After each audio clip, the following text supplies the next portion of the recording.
Yo-ho, my boys, said Fezziwig. No more work tonight. Christmas Eve, Dick. Christmas, Ebenezer. Let's have the shutters up, cried old Fezziwig with a sharp clap of his hands, before a man can say Jack Robinson.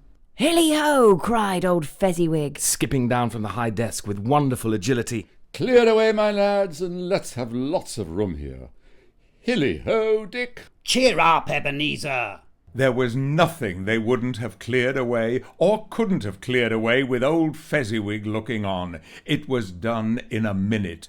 Every movable was packed off as if it were dismissed from public life for evermore. The floor was swept and watered, the lamps were trimmed, fuel was heaped upon the fire, and the warehouse was as snug and warm and dry and bright a ballroom as you would desire to see on a winter's night.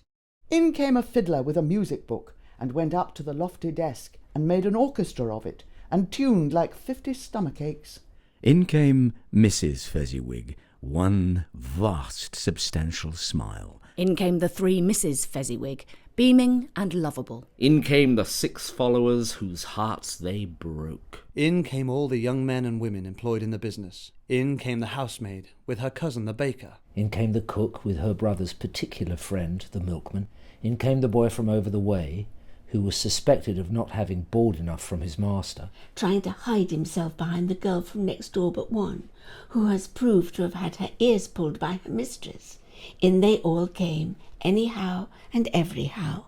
Away they all went, 20 couples at once, hands half round and back again the other way, down the middle and up again, round and round in various stages of affectionate grouping. Old top couple always turning up in the wrong place.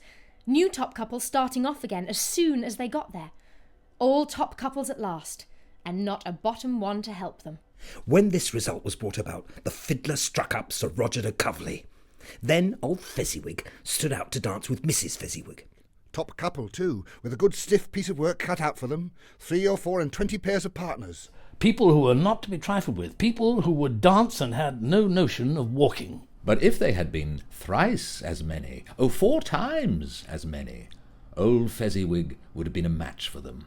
And so would Mrs. Fezziwig. As to her, she was worthy to be his partner in every sense of the term. If that's not high praise, tell me higher, and I'll use it. A positive light appeared to issue from Fezziwig's calves. They shone in every part of the dance like moons. And you couldn't have predicted at any given time what would become of them next. And when old Fezziwig and Mrs. Fezziwig had gone all through the dance, advance and retire, both hands to your partner, bow and curtsy, corkscrew, thread and needle, and back again to your place. Fezziwig cut so deftly that he appeared to wink with his legs, and came upon his feet again with a stagger. When the clock struck 11, the domestic ball broke up. Mr. and Mrs. Fezziwig took their stations, one on either side of the door, and shaking hands with every person individually as he or she went out, wished him or her a Merry Christmas.